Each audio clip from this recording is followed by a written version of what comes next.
Dios les bendiga a todos, buenos días. Qué bueno que nos acompañen en esta mañana, no solo a ustedes aquí en presencial, sino también a aquellos que se unen a nosotros a través de Iglesia en Línea.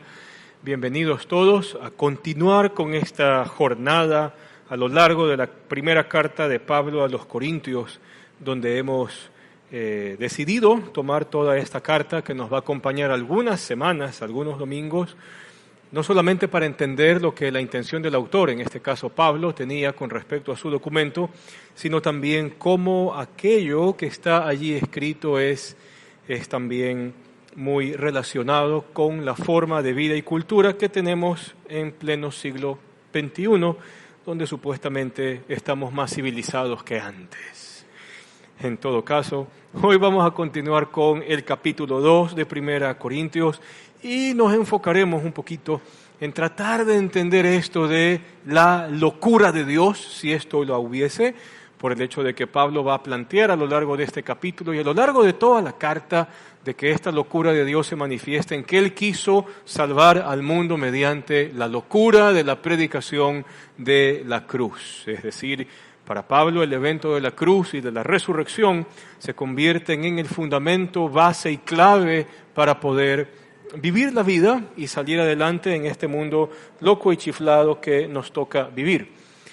La semana pasada, solamente para dejar claros ciertos temitas por allí, la semana pasada usted estuvo revisando 1 Corintios 1, donde usted pudo notar algo de que aún frente a toda la cantidad de problemas y la vorágine de situaciones que estaba atravesando la iglesia de los Corintios, Pablo los sigue llamando a los santos y a la iglesia de Dios que está en Corinto. Por lo tanto, Pablo dejaba muy claro el hecho de que si ellos son pueblo de Dios, su llamado también está enfocado a vivir de forma diferente, que es el concepto implícito dentro de ese término santidad. No estamos hablando de ningún tipo de santidad religiosa. Es fácil ser moralista, es fácil ser religioso, es fácil quizás tratar de acuñar y vivir con respecto a determinada virtud que nos hayan enseñado o alguna cosa así. Pero ser discípulo es otra cuestión. No solamente porque el discípulo ha experimentado una santificación que Dios la ha logrado en Cristo, cuando Dios decide perdonar al mundo, perdonarnos a nosotros de toda nuestra locura, insensatez, pecaminosidad y vida ofensiva, sino que también la santificación se convertirá en un proceso natural para un discípulo consciente al 100%, donde el Espíritu de Dios va transformando el tema del corazón. Usted lo acabó de cantar, por si acaso, estas letras que hablan acerca del río de Dios o alguna cosa así, hayan eco, por si acaso, en las cosas que Ezequiel escribió 500 años antes de Cristo, donde Ezequiel en su lenguaje y en su entorno y con respecto a su época, él describía de que el actuar del Espíritu de Dios es comparable al actuar de un río que poco a poco va creciendo hasta que lo va llenando todo. Esa realidad usted y yo ya la experimentamos cuando nuestras vidas se rindieron a la gracia de Dios al creer en el Evangelio. El Espíritu de Dios ha venido a nuestra vida, pero, ahí viene un gran pero, que fue el gran pero del capítulo 1, pero esa obra santificadora que hace el Espíritu de Dios y que es progresiva, tiene que estar acompañada con nuestra racionalidad y nuestra forma de poner en práctica eso en la vida. Si no, no hay santificación, no habría evidencia de que la gracia de Dios y la salvación de Dios está en nosotros. Entonces, por eso, Pablo les recuerda a los corintios de que ellos han sido santificados, de que tienen que seguirse santificando y de que sus vidas son del Señor. Capítulo 1 marcó muy claramente el tema de la identidad, la iglesia de Dios. Tú le perteneces a Dios y si tú le perteneces a Dios, entonces tienes que ser diferente en tu forma de vida, en tu forma de visualizar, en tu forma de percibir las realidades. Tendrían que ser conforme a Dios. Esto como capítulo 1. Cerramos esta pequeña recapitulación de lo visto la semana pasada. Hoy nos vamos al capítulo 2 y así vamos a ir hasta el 16. A ver. Entonces vamos a leer, hoy le tocó estar conmigo, así es la vida, Si ya me conocen, ¿para qué me invitan? Se ha vuelto ahora ese refrán, ¿verdad? Si ya me conocen cómo soy, ¿para qué me invitan? Entonces aquí usted va a leer, ¿no? Aquí usted va a leer, hasta que usted me haga creer de corazón de que usted lee en su casa, ¿no? Pero hasta que ese día llegue, para todos, vamos a leer aquí. Así que ponga atención en su pantalla. Vamos a leer este pasaje de 1 Corintios capítulo 2, primer bloque de texto que vamos a revisar. Dice así el apóstol Pablo: yo mismo, hermanos, cuando fui a anunciarles el testimonio de Dios, no lo hice con gran elocuencia y sabiduría. Me propuse, más bien, estando entre ustedes, el no saber cosa alguna, sino ¿qué cosa? Excepto de Jesucristo y de este crucificado. Es más, me presenté ante ustedes con tanta debilidad. Probablemente Pablo habrá estado enfermo, se habrá sentido un poco mal. Es más, me presenté ante ustedes con tanta debilidad que temblaba de miedo. No hablé ni les prediqué con palabras sabias y elocuentes, sino con demostración del poder del Espíritu, para que la fe de ustedes no dependiera de la sabiduría humana. Subraye eso en su cabeza: sabiduría humana. No dependiera de la sabiduría humana, sino del poder de Dios. Pablo es una de las personas más prácticas dentro del Nuevo Testamento para plantear conceptos. En el sentido de que en el siglo I, donde él está enseñando y fundando iglesias, la gente le escuchaba, la gente que hablaba bonito. En ese entonces el hablar bonito se llamaba la retórica. La retórica era inclusive considerada una musa, así como la música, la gramática y la oratoria. La retórica también era considerada como una musa de las artes, el arte de hablar, ¿no? Con el discurso convincente. Pablo dice de que él no es como estos otros sabios o filósofos que habían en esa época, que utilizaban a veces lenguaje o demasiado pomposo o un lenguaje confuso, con el fin de confundir, obviamente, ¿no?, a sus oyentes. Y en algún momento, por ejemplo, habían ciertos maestros escépticos, ¿no?, de que iban por ahí enseñando y de que a cambio de sus enseñanzas pedían plata para enriquecerse, ¿no? Hoy hay de eso bastante, en la política y en la religión. Eso se come todos los días. Pero en ese entonces también había. Pablo dice: acuérdense que yo no he sido como estos otros maestros o filósofos que ustedes han escuchado, que hablan con elocuencia o con palabras complicadas. Una cosa, dice Pablo, yo les anuncié, y es hablar de una sola persona, ni siquiera de mí. He hablado de uno que murió. ¿Y quién es este? Cristo Jesús. ¿Y qué más dice? Yo no les hablé con palabras sabias o elocuentes, sino con la demostración de poder del Espíritu. Ahora, no estamos hablando de que Pablo, oró y las multitudes toditas quedaron sanadas. Pablo no tenía que demostrar eso. Los milagros de Jesús, por si acaso, cuando Jesús sanaba, y eso está documentado en los evangelios, era porque los milagros acreditaban que Él era el Mesías. Pero una vez que Jesús cumple su misión, muere y resucita, ya el resto de los apóstoles, su nivel de hacer milagros es de este tamañito, chiquitito. Casi que muchas cosas no se vuelven a repetir.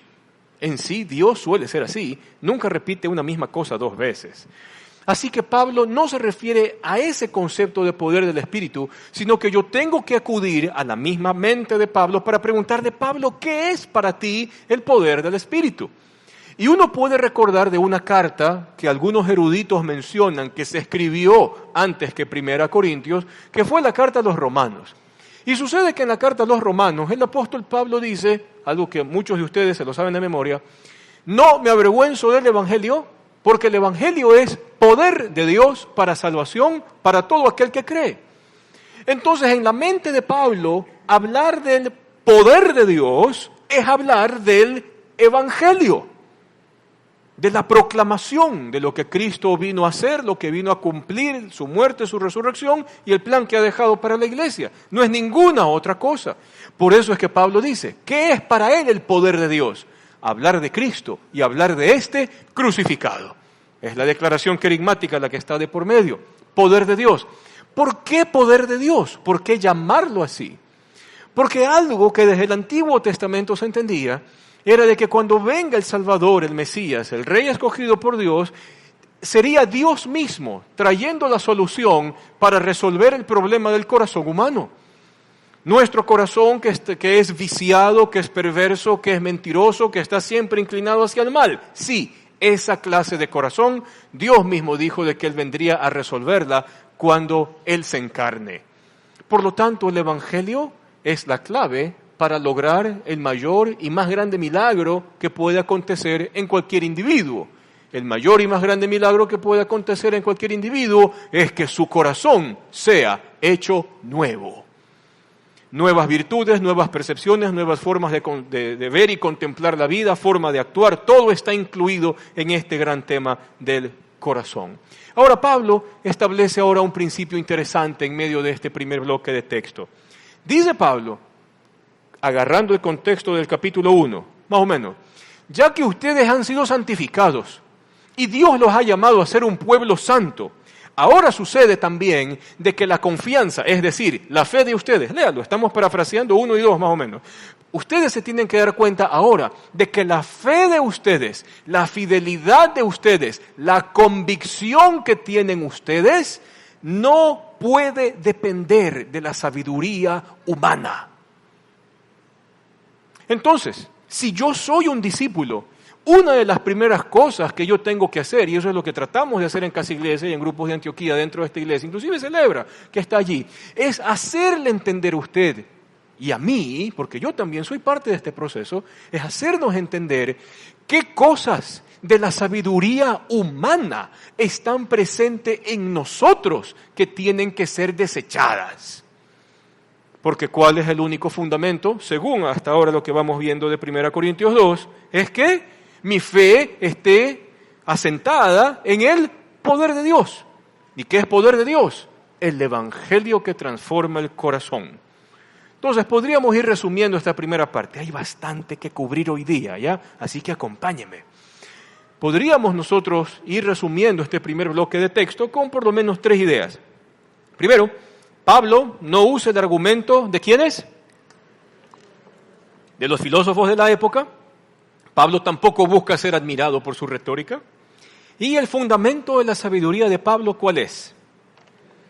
La sabiduría de Dios. ¿Cuál es la sabiduría de Dios? El Evangelio. Así, métaselo en la cabeza, es el Evangelio. No me avergüenzo del Evangelio porque el Evangelio es poder de Dios. Ya, haga esas ecuaciones en su cabeza. Yo también las hice en la mía. Sigamos, siguiente bloque, del 6 al 8. Dice, en cambio, hablamos con sabiduría entre los que han alcanzado madurez. Y Pablo vuelve a repetir este punto. Pero no con qué. Pero no con la sabiduría de este mundo. Y ahora Pablo va y mete un tema más. Ni la sabiduría de sus gobernantes. Y es que hay algo interesante. Probablemente los que estudiaron Derecho y son abogados conocen esto más que uno. Yo recibí apenas 4 materias de Derecho cuando estuve en la universidad. Yo estudié Economía, así que por eso me dieron solamente 4 materias de Derecho, ¿ya? Pero algo que nos decía un profesor que yo tuve, que se llama Nicolás Parducci Siacaluga, aún me acuerdo de él, mire cómo impactó mi vida este profesor. Él nos hacía pensar al inicio de su materia, ¿no?, de que en la sociedad las cosas están enganchadas y van de la mano. ¿En qué sentido? Alguien piensa una idea. Esta idea que se piensa, por A o B motivos, es aceptado por un grupo de seres humanos. Se practica con continuidad y esto que comenzó como una idea y se practicó informalmente, se convierte en una cultura. Una vez que esta cultura ya queda asentada, ya queda establecida, quizás como ahora le llaman, no, como herencias inmateriales dentro de la sociedad, entonces ahora esta cultura va a demandar de que el gobernante haga leyes, haga edictos, haga todo un marco jurídico para apoyar esta cultura que se ha generado. Entonces, el gobernante, siguiente paso, ¿qué es lo que hace? Organiza todos los elementos culturales y ahora yo tengo un marco jurídico. Un marco jurídico que después será impuesto y demandado a un pueblo. Pero, aunque suene bonito y aunque suene lógico, pero hay un asunto muy complejo allí. ¿Y cuál es? De que al final, estos grupos anteriores, llámese los pensadores, los que abrazaron la cultura, los que convirtieron la cultura en marco jurídico, harán de esta nueva realidad para la sociedad la fuente de su poder. Porque esto se impone, de esto se lucra y a través de esto se gobierna. Entonces Pablo, que es inteligente y que escribe esta carta, va y por eso presenta el segundo escalón. Ya no solamente estamos hablando de la sabiduría de este mundo. Cuando Pablo utiliza la palabra mundo en sus cartas, ¿ya? La palabra mundo es cosmos, ¿ya? Hay otra palabra interesante que es aion, que es era. Pero la mayor parte de veces Pablo utiliza el término cosmos. Y eso hemos conversado con ustedes antes, creo yo. ¿Qué significa cosmos? Cosmos significa orden. Por extensión, el sistema que rige las cosas, en este caso, de la sociedad humana. Entonces, cuando Pablo está diciendo la sabiduría del mundo, literalmente está hablando de la sabiduría del cosmos, que en otras palabras, ¿qué significa? La sabiduría de los sistemas que rigen a los seres humanos. Y enlaza esta sabiduría de este cosmos complicado con ahora la sabiduría de ¿quiénes? De los gobernantes. Por si acaso no sataniza el texto, aquí la palabra gobernante no está hablando de ninguna clase de fantasmita oscuro, etéreo, con cachitos, cola y trinche que está persiguiendo a la gente.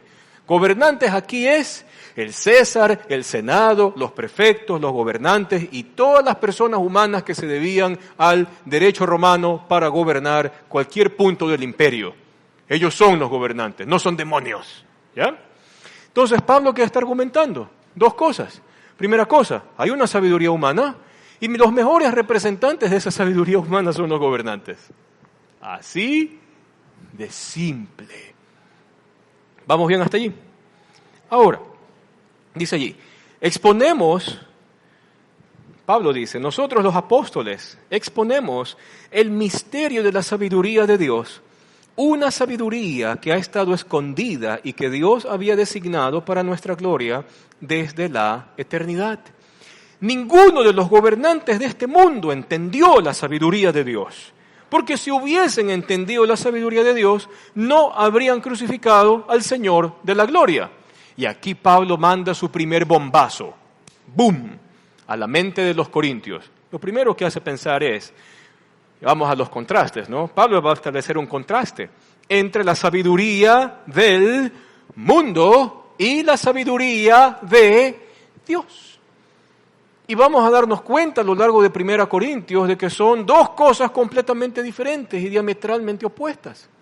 La sabiduría del cosmos o del orden social en el cual yo me desenvuelvo no es igual ni se parece a la sabiduría de Dios. Segunda cosa, y por eso conversamos un poquito, de que Pablo hizo énfasis en la correlación que existen entre los filósofos de cada era, o los filósofos que le dan forma al pensamiento de la sociedad en su momento, y los que ejercen poder.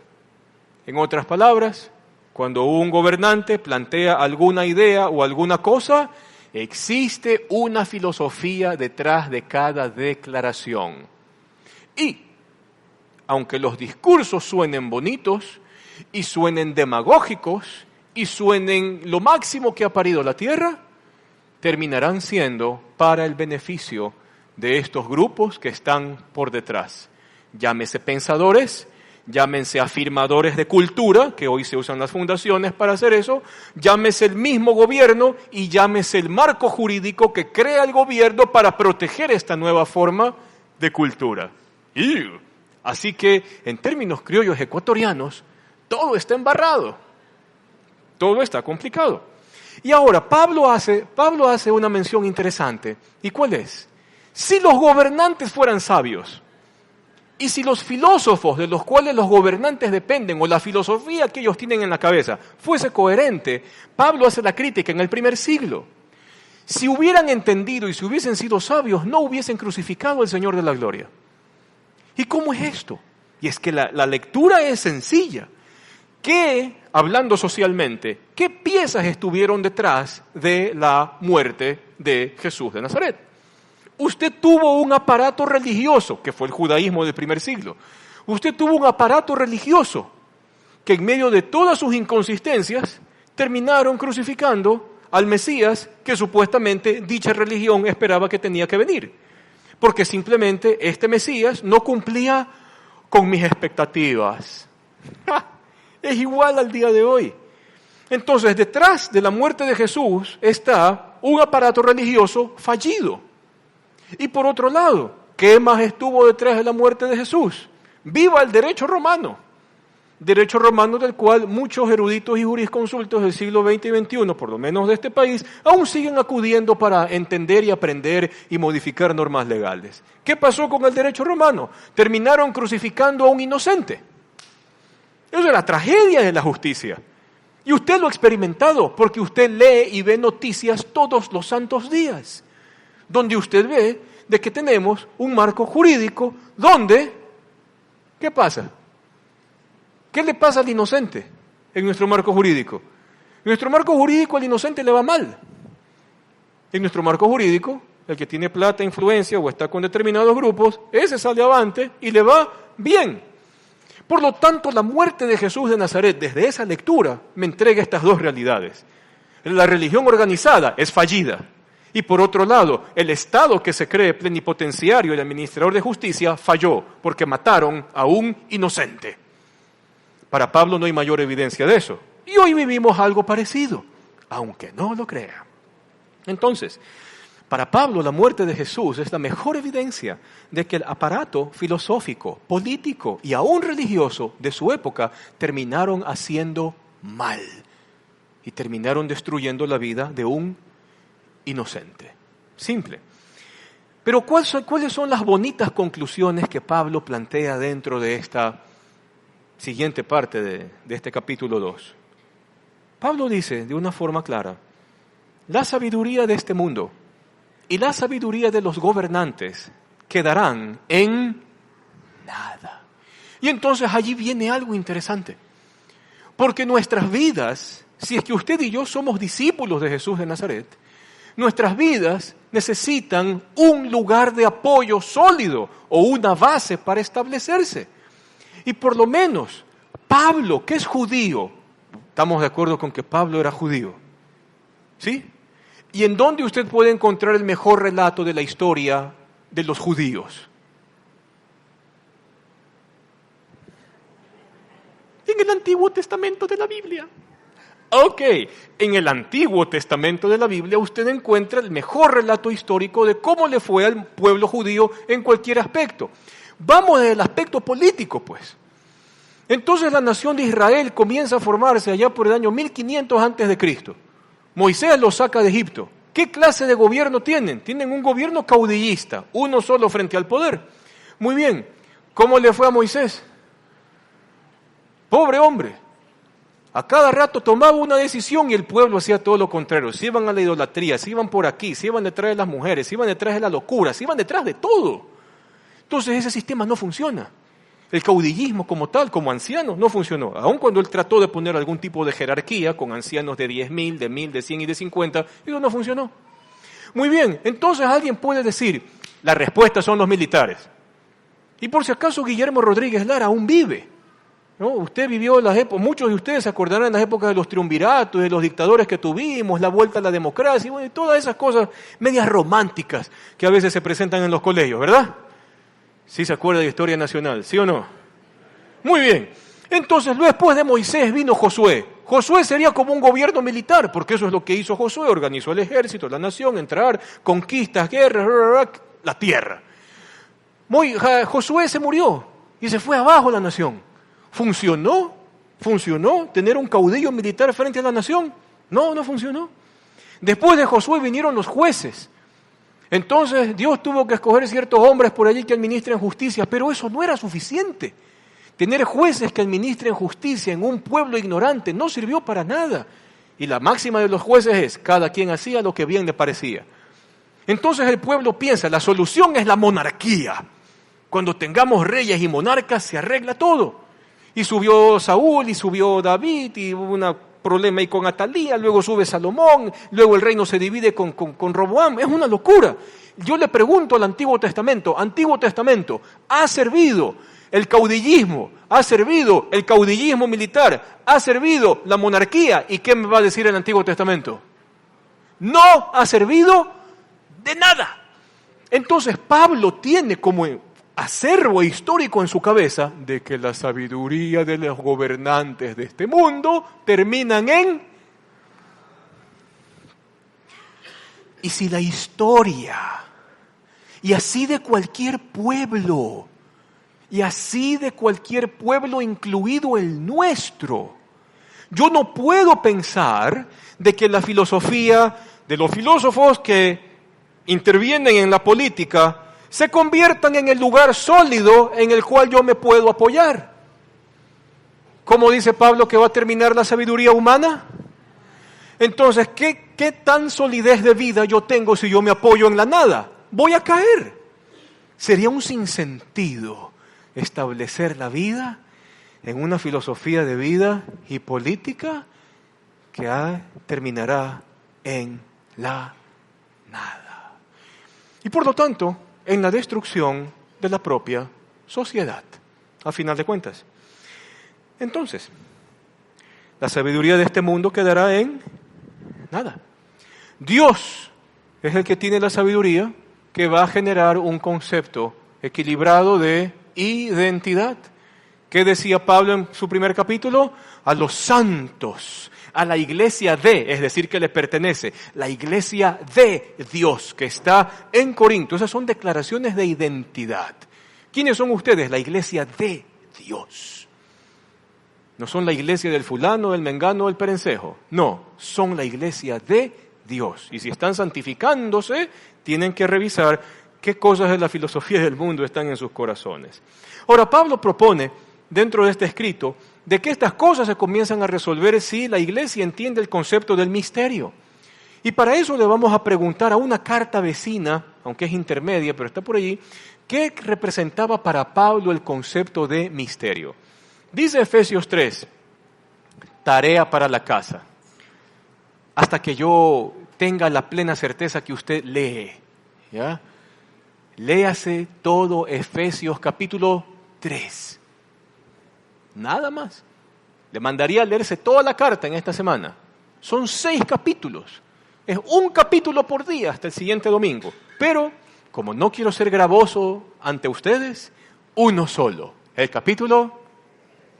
Cuando Pablo establece un concepto del misterio en el capítulo 3, para Pablo el misterio es la iglesia que ha sido revelada como columna y baluarte de la verdad. Y dice así, lea conmigo, ese misterio que en otras generaciones no se le dio a conocer a los seres humanos, ahora se les ha revelado por el Espíritu a los santos apóstoles y profetas de Dios. ¿Cuál es?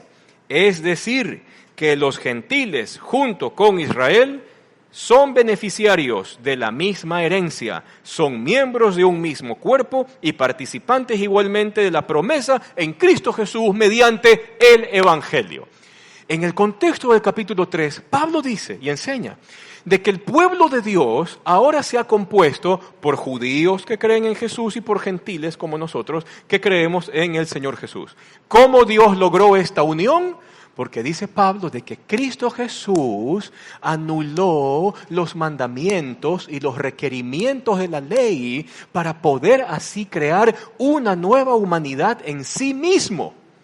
Ahora, ¿por qué tanta cosa con la ley de Moisés? Porque la ley de Moisés era la declaración jurídica que la gente usaba para hacer acepción de personas, para establecer categorías y clases. Y la verdad es que en la sociedad, aunque estas cosas quizás ya no las tengamos tan escritas, pero las tenemos. En la Roma de Pablo, por ejemplo, usted tenía al esclavo. Usted tenía al esclavo de la casa y debajo del esclavo está el prisionero que se muere en las minas. Ya. Entonces yo tengo el prisionero de las minas, ¿verdad? El prisionero de las minas, esto es lo peor de la tierra. Después de los prisioneros, ¿a quiénes yo tengo? A los esclavos. Por lo menos estos viven en casas y les dan comida, pero siguen siendo esclavos. Andrés tocó un término griego que era la palabra idiotai, los idiotas, ¿se acuerda? Ya, que no es un insulto en el mundo griego. Idiotai era la persona que no podía representarse jurídicamente delante de nadie. Es decir, era un don nadie en el primer siglo. Y esos eran los esclavos. Ok, si un esclavo por allí lograba comprar su libertad o por ahí algún amo bondadoso decidía liberarlo y darle la carta de libertad, se convertía en un liberto. Pero ahora espérese, vamos con estos tres primeros. Entonces se están hablando de un hombre que fue llevado a prisión porque, yo qué sé, el imperio hacía cosas. Entonces, es que ese es un prisionero que se los llevaron a las minas. Allá va la cloaca de la sociedad. Por lo menos nosotros los esclavos vivimos en casa y nuestros amos nos dan de comer. El liberto dice del esclavo, esos que siguen en esclavitud, qué gente, cómo se gasta la plata, cómo no ahorra para poder comprar su libertad, nada como nosotros los libertos. Muy bien, vamos con los artesanos. Los artesanos eran personas libres que trabajaban con sus manos. Y le cuento un chisme. Los griegos, que influenciaron a los romanos, creían y enseñaban que cualquier trabajo manual era un trabajo de baja categoría. La gente que se respeta a sí misma no anda trabajando con madera. Necesitamos puertas, sí, pero para eso existe esa gente. Y se parece a nosotros también, ¿verdad? Somos igualitos. Muy bien, el artesano, hasta ahí llegaba. Sobre el artesano había otra clase. El rico con plata que no tenía apellido noble. Entonces el rico con plata, porque le gustaba la actividad comercial y todo, imagínense, pues no ninguneaba a cualquiera que estaba debajo de él. Estos artesanos no aprenden a invertir en el capital. ¡Qué gente más! El artesano, vamos para abajo, ¿verdad? Pobres libertos, tienen alma de esclavo, pensamiento de pobre. Tienes que leerte Padre Rico, Padre Pobre, para que entiendas, ¿no? Entonces va donde el esclavo y dice, no, por lo menos aquí no somos fieles a nuestro amo, peores son estos que están en las minas y que los van a matar de aquí de tanto trabajar. Y luego venían acá arriba, bien arriba, los patricios.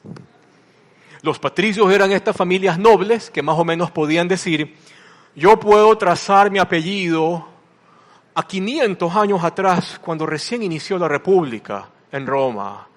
Así que mi apellido tiene la historia de toda la nación dentro de sí misma. Los ricos con plata, burros con plata, los artesanos la escoria, los esclavos necesarios, los presos que más toca, no son cosas de la sociedad. Y son temas que las leyes de los gobernantes de ese entonces establecían como parámetros para entender o dividir la sociedad que les tocaba vivir, aunque se parezcan a nosotros. ¿Ya? ¿Qué es lo que dice Pablo? Cuando usted lee Efesios 3, dice de que el Evangelio de Dios, por la muerte de Jesús, ha anulado todas esas barreras y ha decidido generar una nueva humanidad. Y ese es el concepto del misterio. Dios ha querido inaugurar una nueva humanidad. Pero sucede que la humanidad de donde sale viene de una sabiduría de filósofos y de gobernantes que terminarán en nada. Por lo tanto, el nuevo pueblo de Dios necesita tener un acervo de sabiduría, en este caso de Dios, que comience a definir las cosas dentro del corazón. Porque hay cosas que yo no puedo definir. Esa fue, por si acaso, el engaño en Edén. ¿Se acuerdan de nuestros primeros padres? ¿Qué le dijo el Señor? Puedes comer de cualquier árbol que está aquí, incluido el árbol de la vida. Pero dice el Señor, desde el árbol del bien y del mal, por favor no lo comas, el día en que comas eso te vas a morir. ¿Qué hizo el ser humano? Pera, manzana, durazno, melocotón, ¿qué importa lo que haya sido? Lo que interesa es que ese acto significó la humanidad diciéndole al Creador: yo no te necesito a ti para que tú definas lo que es bueno y lo que es malo para mí. Yo solito puedo definir lo que es bueno y lo que es malo para mí. ¡Viva la patria! Y se fue.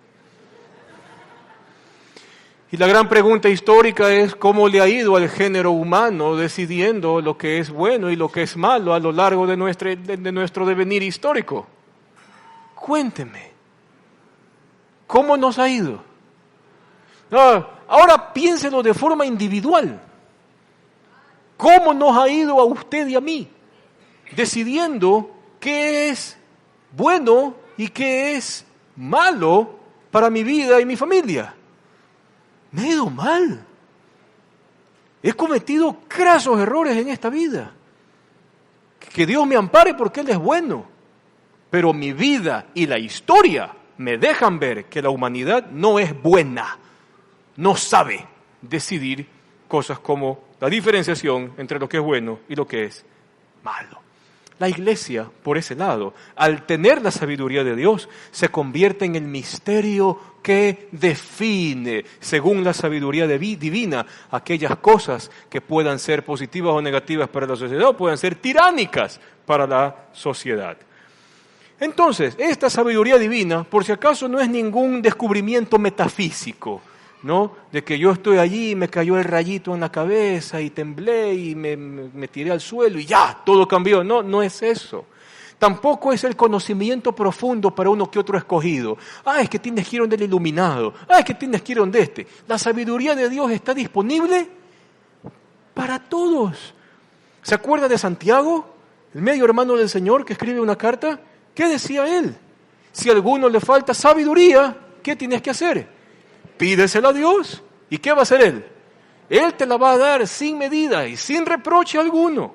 Entonces, no es un conocimiento para uno que otro o poco escogido.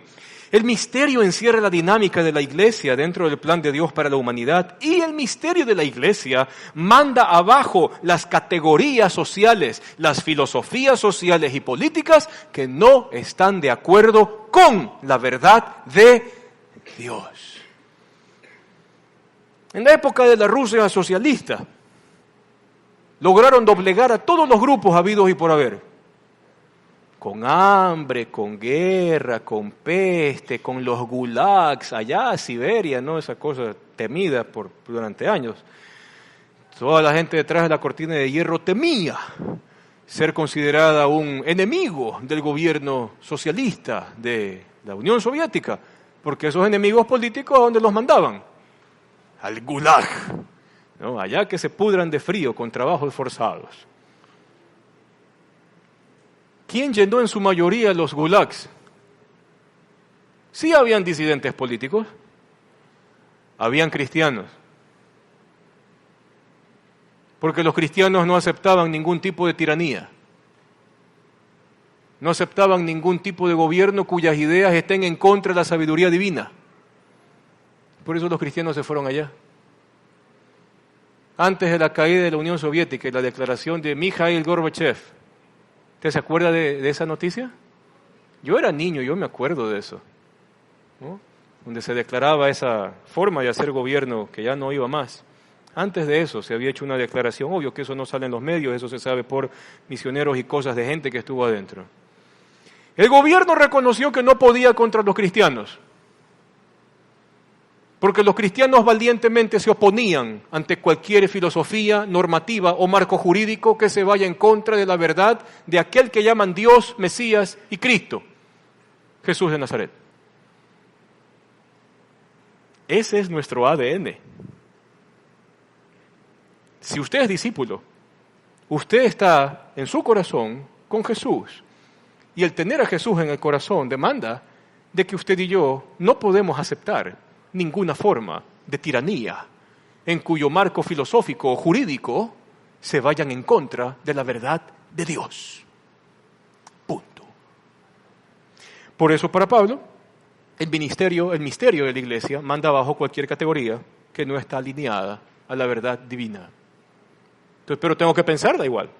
Así que vamos a meternos con 2 frases griegas, o para complicarnos más la vida en esta mañana, 2 frases griegas. Primera, dice, cuando Pablo habla de sabiduría humana o de hombre natural, usted se va a topar en griego con 2 construcciones de Pablo. Ayúdenme con ambas al mismo tiempo. La primera dice sabiduría humana. Y aquí dice, créame, ya, y si no aprenda, tómele foto y mándelo a Google Traductor, ya, me da igual. Así es la tecnología, ahora donde tiene que hablar con cuidado. ¿Ya? Antropines Sofías, sabiduría humana. Pero ojo que se está usando, o sabiduría de hombre, pero se está usando el término antropos, que necesariamente evoca la sabiduría del género humano. No está hablando del hombre misógino, machista, no. Está hablando de la sabiduría del género humano. Si usted tiene una hija que se llama Sofía, pues dígale, mijita, tu nombre significa sabiduría. Y dele un elogio inteligente a su hija o su nieta si es que se llama Sofía. Y si no, piense para la siguiente generación. Sabiduría humana es la sabiduría que proviene del género humano. Pero al mismo tiempo Pablo llama a las personas que practican este tipo de sabiduría, lo llama el hombre natural. Pablo dice en esta misma carta, el hombre natural no percibe las cosas que son del Espíritu. ¿A qué se refiere Pablo con esta palabra de hombre natural? Esta frasecita, psíquicos, antropos, es una frasecita interesante. ¿Usted ha escuchado esto? Psíquicos, ¿sí o no? Se puso muy de moda, ¿verdad? Por esos comentarios locos en las redes, el influjo psíquico, ya, whatever, lo que sea. Psíquicos, psiquis, psique en griego. Esta palabra con lo que los griegos denominaban al alma. Sí, pero en los contextos filosóficos se establecía la psique, sí, como el alma, pero que estaba guiada por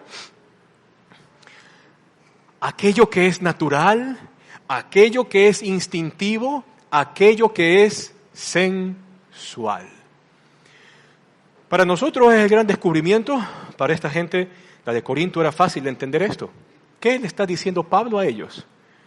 Esas personas a quienes ustedes consideran sabios, filósofos, gobernantes, que tienen la receta mágica para que tal cosa no vuelva o tal cosa acontezca, esos tienen sabiduría humana. ¿Y cuál es la fuente de la sabiduría humana?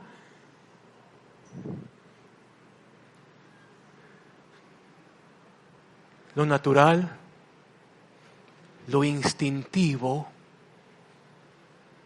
y lo sensual. Y entiéndase sensual como de que mis sentidos son la medida para validar algo. Y eso es complicado. Le voy a indicar por qué. Nuestros sentidos están afectados por nuestra circunstancialidad. Nuestros sentidos están afectados por nuestras hormonas. ¿Sí o no? Hombres y mujeres, ¿no? Usted habla con un hombre, más o menos así dicen los promedios estadísticos.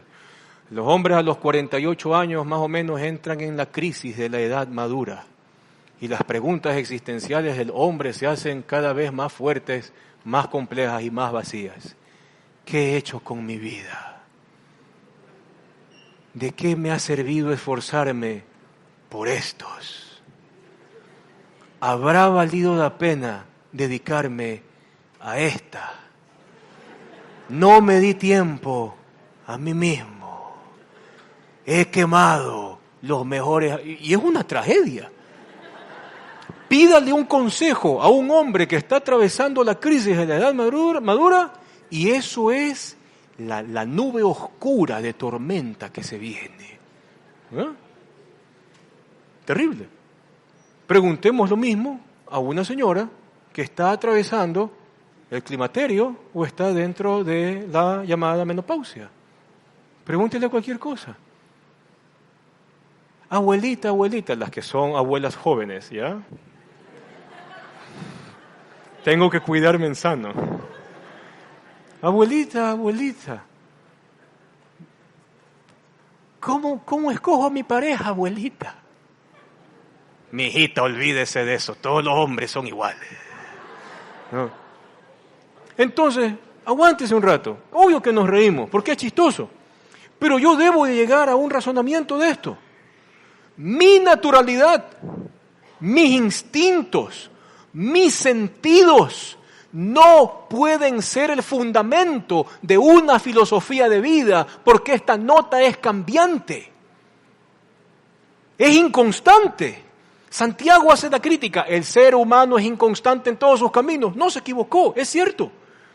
Entonces Pablo me está argumentando, la sabiduría humana tiene esta característica. ¿Vas a depender de esta sabiduría humana para vivir? ¿O será mejor apegarte a la sabiduría divina para apoyarte? Entonces viene el razonamiento paulino. Claro, la iglesia debería concluir, Pablo, necesitaríamos entonces que la sabiduría de Dios nos intervenga. Por supuesto que sí. Entonces, vamos más adelante. Ahora, cuando Pablo habla de sabiduría humana ya vimos esto, ¿verdad? Lo natural, lo instintivo y lo sensual. Vamos un poquito más. Entonces, resumiendo, ¿los beneficios de la gracia están disponibles para todos? ¿Sí o no? Sí. ¿Dios nos recibe tal como somos? Sí. ¿Nos deja tal como somos? No. Porque sabe el Creador que este corazón está viciado con sabiduría humana, que es natural, que es instintiva y que es sensual. Y que si yo dejo que mi vida se guíe por estas tres cosas, como dijo Pablo, aquellos que dependen de la sabiduría del mundo y de sus gobernantes terminarán en... Y por lo tanto la sociedad será la que absorba el desbeneficio, por no decir otra palabra más fea, de haber confiado en este tipo de sabiduría. Vamos más adelante. Entonces, pero al mismo tiempo, el Espíritu de Dios va a transformar mi corazón según la sabiduría divina y no según la sabiduría humana, natural y todo lo que hablamos. El hombre necesita ser discernido por el Creador. Yo necesito un eje externo, alguien afuera de mí, un observador externo a mí, que bajo un criterio centrado discierna y ausculte mi vida y me diga, esto va bien en ti, esto va mal en ti, y como esto va mal en ti, entonces viene mi sabiduría, te hace entender por qué esto está mal, y después de eso te encamino por donde tienes que ir, porque eso es amor. Amar es encaminar. De un documento que se hizo viral de un fallo de la Corte Constitucional, hay una frase allí que llamaba la atención, espero que usted la haya discernido, donde se garantizaba de que el Estado tiene que garantizar el desarrollo en libertad de la personalidad de la niñez. ¿Sabe qué está pasando detrás de eso? De forma elegante se comienza a manejar un vocabulario donde usted como padre, con el devenir de los años, a medida que la norma jurídica va tomando forma, usted como padre perderá los derechos de enseñarle a su hijo qué es bueno y qué es malo. ¿Y quién es el que va a tener esas competencias? El Estado. ¿Qué dice Pablo con respecto a la sabiduría del Estado? La sabiduría del Estado no va a terminar en nada, va a terminar en nada. Ni haga caso a eso. Otra, ¿qué significa garantizar el derecho al desarrollo de la libre personalidad de un niño?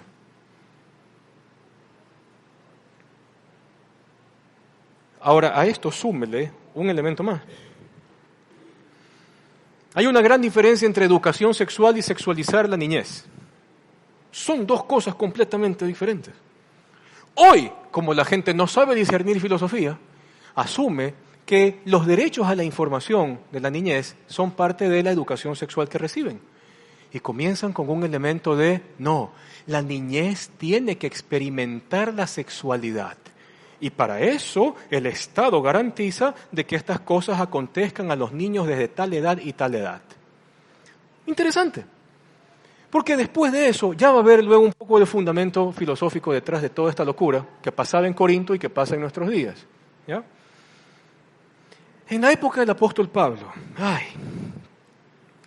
era parte de la moda cultural de que la gente que tenía plata, imagínense los dos grupos más elevados de las categorías romanas de gobierno, los patricios y los ricos con plata. Esos eran los dos que más podían enfrentar esto. Era culturalmente de moda,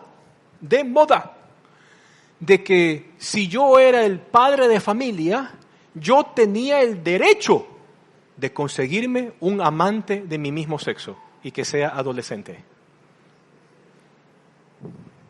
Así funcionaba Roma. Esa era la sabiduría de esos gobernantes.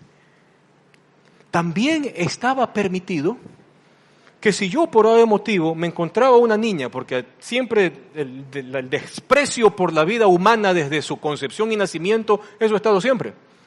Entonces, si una jovencita no quería tener un hijo, o bien podía hacerse alguna cosa para sacárselo, y a veces eso terminaba con la vida de la madre, o también lo daba a luz y dejaba a las niñas, sobre todo, las dejaba supuestamente para que tengan calidad de vida, las dejaba en la entrada de los templos paganos.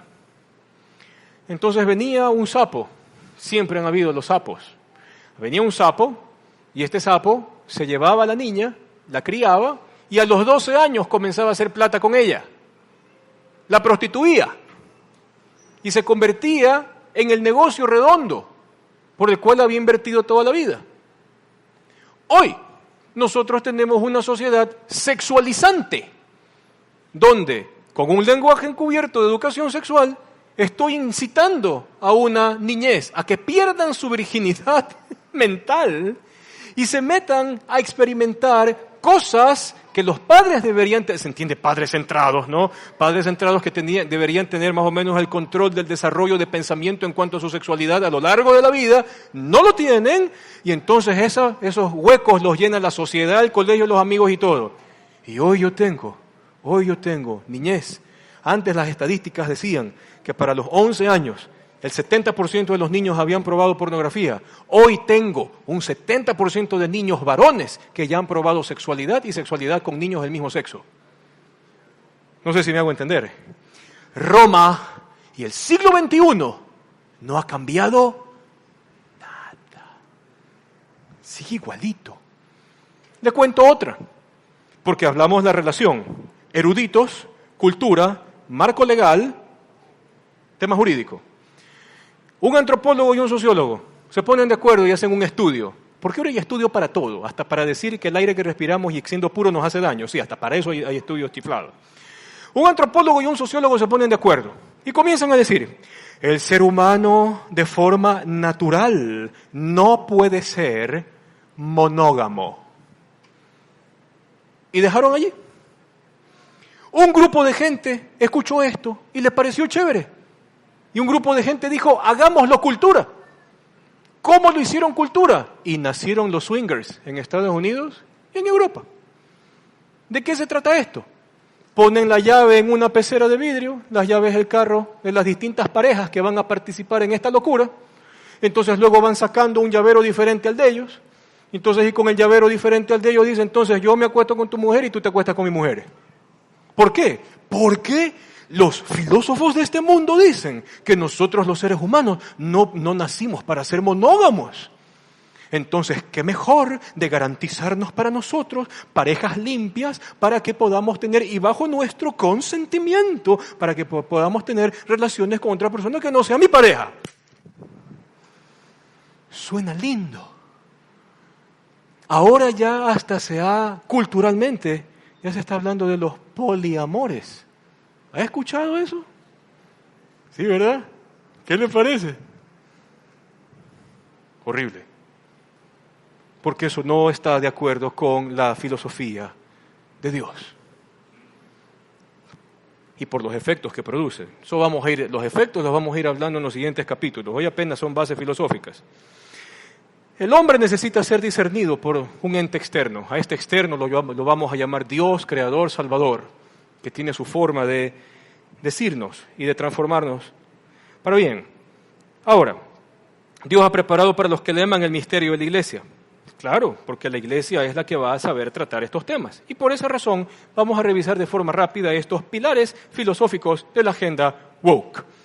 Vamos allá rapidito. El mundo que vivimos hoy con su filosofía en cuanto a sexualidad, política, normas sociales y etcétera, etcétera, es la versión callejera de la teoría crítica.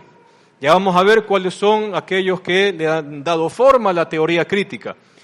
Que los cambios establecidos, se entiende en el contexto de la sociedad, tienen que ser mediante el entendimiento de ¿qué? Entonces, ¿cómo yo voy a saber que la infidelidad de los swingers es mala? No, es que no puede existir una norma, porque la norma limita mi libertad. Entonces, como la norma limita mi libertad, y entonces, ¿qué me dice la teoría crítica? La teoría crítica me dice, experiméntalo. Entonces, bueno, para yo experimentar que la infidelidad es mala, vamos entonces a unirnos a un club de swingers. Somos hetero, practicamos relaciones sexuales controladas, bla, bla, bla, bla. Teoría crítica. Teoría crítica. Es que el niño desde temprana edad tiene que experimentar lo que él siente y percibe en su sexualidad, claro, y totalmente influenciada por una agenda y por un lobby de gente que está detrás de qué. Y después vendrá alguien que diga, ¿y qué pasa? Yo tengo 43, ya, así que por ahí voy. ¿Y qué pasa si un viejorro de 50 años le echa el ojo a una jovencita de 12, 11? Amor es amor. Mientras sea consensuado, no importa. ¿De dónde viene eso? Póngale nombre. Eso es producto de la teoría crítica. Teoría crítica cuyos filósofos argumentaban que para poder decidir o hacer algo dentro del contexto de los seres humanos, primero tiene que existir la experiencia, cualquiera que ésta sea. La experiencia. ¿Cómo era la sabiduría del hombre natural? Natural, instintiva, sensual. Pablo le atinó directo. Vamos con otro. Descartes. Usted lo odió a ese señor por poner los puntos en el plano cartesiano que lo persiguió toda su vida, pero más allá del plano cartesiano que ayudó a la vida de los ingenieros, Descartes sacó una frasecita que es súper chévere y que la decimos en latín quizás con aires de que sabemos latín. ¿Cuál es? Cogito ergo sum. Pienso, por lo tanto soy. Sum es el verbo ser en latín. O existo, ya usted ha escuchado esa traducción. ¿Cuál es el problema aquí? ¿Cuál es el problema aquí? De que Descartes está planteando de que mi ser es consecuencia de lo que yo pienso de mí mismo. Y desde allí ya tenemos un gran problema. Porque por lo menos dentro de la filosofía de la creación de la humanidad en el Génesis, primero el hombre fue un alma viviente, porque el Creador lo hizo ser, y después de ser, el hombre continuó con un plan que era acorde al plan divino. Dominar la creación, poner el nombre a los animales y hacer que todo funcione bien en este planeta. Pero ¿qué hace Descartes? Me invierte el orden. La inversión del orden y dejarlo ya no sum ergo cogito, sino ponerlo al revés, que es cogito ergo sum. ¿Qué es lo que está haciendo? Está planteando de que la subjetividad humana es mi fuente de verdad. Y eso pasa hasta cuando la gente lee la Biblia. Hay gente que cuando le dice al otro tienes que leer la Biblia y le dicen ¿cómo leo la Biblia? ¿Y sabe cuál es el gran consejo que reciben? Deja que la Biblia signifique lo que tú quieras que signifique. Y no es así. Y por eso salen las herejías dentro de los contextos cristianos religiosos. Es una aberración. Si es una aberración religiosa, imagínense lo que acontece, un principio así, dentro del establecimiento de una filosofía humana. Que ahora mi subjetividad sea mi fuente de verdad.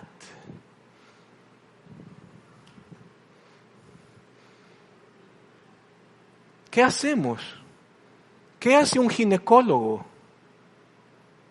si una mujer trans lo va a visitar? ¿Por dónde uso el speculum ¿de dónde tomo la muestra del endometrio para hacer un PAP? Pero a la sociedad de hoy no le importan esos temas filosóficos porque la sociedad de hoy, ¿cómo lo vive? Mi subjetividad es la que determina qué es una verdad. ¿Qué pasa si un hombre que cree en el poliamor se quiere casar con una mujer que cree en el matrimonio monógamo? O si dentro del matrimonio el hombre se consigue un club donde tener poliamores cada fin de semana. Y después, cuando ya no se aguanta la situación, el hombre dirá en el marco jurídico: mi mujer no me quiso amar en la forma en que yo necesitaba ser amado. ¿Y cómo necesitaba ser amado? Ella tenía que aceptar a mis otras parejas, porque eso es lo que yo sentía en mi subjetividad. Mi subjetividad no puede convertirse nunca en mi fuente de verdad, porque es inconstante y es endeble, porque no hay seguridad de nada allí. ¿Qué más interviene en esto? No solamente es la experiencia humana, se usará la lucha de las clases, eso lo va a colaborar nuestro señor y no amigo Marx, pero fíjese esto de acá. Kant, por ejemplo, Kant establece de que las categorías de identidad y sustancia de cada individuo están ¿en dónde? En mi interior. Es decir, si yo quiero ser puerta, yo soy puerta. Y me tienen que poner anticorrosivo una vez al mes, porque yo soy puerta, porque ese es el libre desarrollo de mi personalidad. Y si la sociedad circundante no me dé el anticorrosivo para echármelo en la piel porque yo me creo puerta, entonces yo puedo plantear una demanda. Y el Estado garantiza mis derechos por lo que yo en mi subjetividad creo que. Y entonces el que se cree puerta va al dermatólogo. Me han salido estas llagas horribles aquí. No, ¿cómo le llamará a una pierna? Pues no, en la batiente de mi cuerpo. Me voy a hacer un dermatólogo. El dermatólogo va a decir: ¿qué se está echando? Ah, no, es que yo creo que soy puerta. Entonces, y como soy puerta, aquí está el desoxidante. ¿El dermatólogo qué va a decir? No te sigas echando eso, porque eso que estás haciendo te está matando. Y otro va a decir: tú eres un profesional de la medicina, que estás en contra mía. Y fíjese que la lucha de las clases de Karl Marx, que él estableció en un principio para ricos y pobres, ahora se polariza. Ahora es cualquiera, amo esclavo, es demandante y es demandador. Y comienza el choque social. Ese es el mundo que vivimos hoy. Kant decía que las categorías de identidad y sustancia están en mi interior a priori, y eso es lo que proyectamos. Y para Kant, dentro de su filosofía, en la vida no importan los efectos ni los resultados de nuestras acciones, lo único que importan son nuestras intenciones. ¿Se imagina vivir así? Complicado. Esto sería la máxima de una vida completamente irresponsable. Entonces yo soy el hombre hétero que tuve un poliamor con ni sé cuántas, y en una de esas ni sé cuántas, una de esas estuvo infectada de algo. Y después la convencí a mi mujer para que tenga relaciones conmigo y la contagié. No importa, porque lo que importa es la experiencia humana como fundamento de conocimiento. Lo que importa es la subjetividad humana como fuente de verdad. Y lo que importa no es el efecto, es la intención. Yo tenía una necesidad fisiológica y la fui a satisfacer. Oh, qué pena que te hayas contagiado. Nuestro mundo de la Roma del primer siglo no ha cambiado en absolutamente nada. Otro señor, Jacques Derrida. Este es peor todavía. Jacques Derrida lleva el acercamiento a logos y hoy las palabras y las definiciones ya no pertenecen ni al autor ni a la evidencia. Las cosas significan lo que yo quiero que signifiquen. Y entonces usted por ahí habrá escuchado a un señor que sale a hacer entrevistas, ¿no? Especialmente cuando hay estas estas marchas por los derechos inclusivos, como se llama hoy esto. Y entonces le preguntan, ¿qué es una mujer? Entonces comienzan, ¿no? Bueno, mujer es un constructo. No. Ya, dime cuál es el resultado de ese constructo. ¿Qué es una mujer? Bueno, es que si tú quieres sentirte mujer, tú puedes ser mujer. Para ti, tú, ¿qué es ser mujer para ti? No te lo puedo definir. Ah, chispa. Entonces, si no hay definiciones, si no hay verdades ejes o centrales, yo caigo en lo que Jacques Derrida proponía. ¿Y qué proponía él? Las cosas significan lo que yo quiero que éstas signifiquen. Y por eso hoy tenemos a gente que a veces es entrevistada también, porque esto pasa en la política, ¿no? Gente que es entrevistada y frente al entrevistador dice una cosa que es clara y que hay evidencia y que hay un sinnúmero de videos y cosas así. Pasan al siguiente día, las redes sociales reaccionan y ¿qué es lo que dice la persona? Me sacaron de contexto, no entendieron mis palabras, tergiversaron lo que yo estaba pretendiendo decir. Y por último, lo que está diciendo este señor, ya en este momento ya no me acuerdo. Se lo presento, de aquí viene esa forma de conducta. Las cosas significan lo que yo quiero que signifiquen. No la definición, no la evidencia, no las cosas palpables. Otro pana, Karl Marx, ya estamos aterrizando. El antagonismo social de Karl Marx se explota en el concepto hegeliano. Hegel tuvo un sinnúmero de polos que contrastar.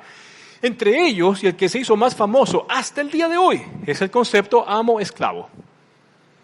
Entonces, no sé cómo usted me considere. Yo no creo que no soy ni gordo ni flaco, y quizás por eso me llevo bien con cualquiera de los dos polos. Pero si yo fuese delgado, quizás cuerpo crossfitero, ¿no? Quizás alguien me diga de que yo soy un esclavista, porque yo estoy propugnando un nivel de esteticismo que ofende a otro grupo de personas que tienen mucho más volumen dentro de su masa corporal. Y todo se polariza. Entonces, si no eres esto, eres lo de acá. Y aunque no nos damos cuenta, esta polarización va a generar una nueva hegemonía, una nueva forma de gobernar. ¿Dónde? ¿Qué es lo que pasa? Las superestructuras, educación, política, salud, música, artes, películas, novelas, libros que salen, todos comienzan a obedecer a esta forma central de filosofía. Todas se alinean con esto. ¿Ahora por qué? Porque hay intereses. Ya en Europa y en Estados Unidos ya hay chicos y chicas que se sometieron a las cirugías para reasignación de sexo, donde transforman su aparato reproductor externamente, ¿no?, para que tengan la similitud del género opuesto con el cual se sienten identificados. Y para que estos matices se mantengan dentro de sus cuerpos, si eres chico y has pasado por un proceso de transición, tienes que inyectarte hormonas sintetizadas y hartas cargas de estrógeno. Esa es la hormona de las mujeres, ¿sí o no? Y si eres chica y has pasado por un tema de transición, pues te van a inyectar un sinnúmero de hormonas o compuestos sintetizados hormonales de ¿cuál es la de los hombres? De la testosterona. Pero sucede que el ADN que está presente en todos los órganos de nuestro cuerpo, no hay posibilidad de cambiarlos. Eres XX o eres XY. Y entonces, ¿qué está aconteciendo? El cuerpo, con su combinación XXXY, comienza a recibir hormonas sintetizadas que no van de acuerdo a su composición genómica, y entonces ya tenemos fallas hepáticas, fallas en el sistema circulatorio, fallas en el sistema nervioso, fallas en el sistema respiratorio, fallas en el sistema cardíaco, etcétera, etcétera, etcétera. Pero la filosofía de hoy te dirá, no importa, porque si tú te opones a eso, tú entras a esta polarización. Eres un esclavista. Eres un incondescendiente con todo esto. Eres un odiador. Complicado. A esto le subimos otro nivel. Nietzsche. Vamos dos diapositivas más adelante. Nietzsche a nosotros nos colaboró con una forma de ver la vida que era el perspectivismo limitado. Ahora, les cuento un chisme de este señor. Este señor escribe y su gran máxima es Dios está muerto. ¿Se acuerdan? De él es la frase, de él es esa frase. Friedrich Nietzsche, Dios está muerto. ¿Por qué él elabora todo un cuadro filosófico para eliminar a Dios de la ecuación de la humanidad? Chisme social. Porque Nietzsche quería tener relaciones con su hermana. Entonces se topaba con el principio, primero moralista, que le decía, no puedes hacerlo con tu familia. Detrás del principio moral está el principio religioso, que le va a decir, no puedes tomar como mujer tu propia hermana. Y también, ya para esto, Mendel ya había hecho un sinnúmero de experimentos, ya había un entendimiento más o menos de que si se casan personas con la misma composición genómica, pueden tener una generación complicada con muchas enfermedades si es que llegan a tener hijos o si se llegan a embarazar. Entonces, este señor dijo, tenemos que sacar a Dios de la ecuación. Hace todo un argumento filosófico y su gran conclusión es Dios está muerto. Entonces, ¿qué plantea este señor? Que lo único que tenemos para decidir cosas en la vida es mi percepción o mi sensación de las cosas. Y por lo tanto, desde la perspectiva religiosa, la percepción y la sensación se convierten en el Dios del individuo. ¿No le parece igual al mismo engaño de la humanidad en el Génesis? Seréis como dioses. Es el mismo engaño, es la misma cosa. Con una conclusión triste de Michael Foucault frente a toda esta realidad, por lo menos de estos pensadores que hemos tratado, es que, dice así Michel Foucault, de estas aplicaciones a la verdad, al bien, a los valores que son objetivas, no lo son. Esos no son más que poderosos utilizando el lenguaje y la coerción para mantenerse en el poder. ¿Quién se hace la plata con el estrógeno y la testosterona sintetizada para inyectarlos a los muchachos que pasan por transición? ¿Quién hace la plata? Gracias. Pero las farmacéuticas para funcionar en un país, ¿el permiso de quién necesitan? Del gobierno y de las asambleas. Entonces, ¿quién más se hace la plata? ¿Cómo decía Pablo que terminaría la filosofía del mundo? Dese cuenta, Pablo no es bobo. Para mantenerse en el poder no hay nada objetivamente bueno ni nada objetivamente malo en ello. Al final se trata solo de él. Pero ¿qué podemos concluir ya desde 1 Corintios 2? La vida humana tiene dignidad, Dios la reconoce. Y el hombre no debe convertirse en un laboratorio de experimentos sociales o médicos. El ser humano tiene sus límites, tiene albedrío, pero no es fuente de verdad o virtud. Tiene imagen divina, pero no es un Dios. Tiene racionalidad, pero el humano no es fuente de sabiduría. El hombre necesita de un eje externo que discierne y categorice aquello que es bueno y que es malo para mí. La sabiduría no solo considera la intención subjetiva, sino también los efectos externos y palpables. Y si no hay relación entre las dos, todo lo que se haga será incoherente. Si el logos, como decía Derrida, es relativo a la experiencia individual y no hay categorización que es bueno y que es malo, entonces tampoco hay un enriquecimiento social donde se beneficia a todo el género humano, porque todo individuo sería un experimento fallido y aislado. Desde 1 Corintios 2, el misterio de la Iglesia tiene los elementos de una sociedad igualitaria, sí, pero esta no puede ser normada por la subjetividad humana, porque los poderes de este mundo han mostrado a través de la historia que caerán y que sus propuestas no han respondido a los deseos de la trascendencia humana. Por lo tanto, ya que hemos puesto sobre la mesa estos temas filosóficos claves detrás de este mundo, iremos deshojando domingo a domingo cómo la sabiduría de Dios responde a estos nuevos gnósticos del siglo I en el siglo XXI. Vamos a orar.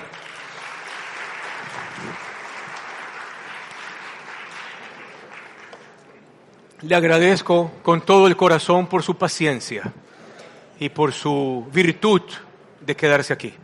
Gracias, Señor, porque nos has permitido leer 1 Corintios 2 y meternos en el mundo de Pablo, en la vida de Pablo, en las enseñanzas de Pablo, y ver cómo el mundo sigue siendo igual y cómo el mundo sigue necesitando de ti. Necesitamos que nos salves de forma integral y que uses la iglesia para que con tu amor, con tu gracia, con tu bondad, con tu verdad, con tu justicia, con tu fidelidad, podamos, Señor, dar argumento para que la gente deje a un lado los vestigios de la sabiduría humana que terminan dañando y abracen la sabiduría divina que construye y le hace bien al hombre desde su corazón.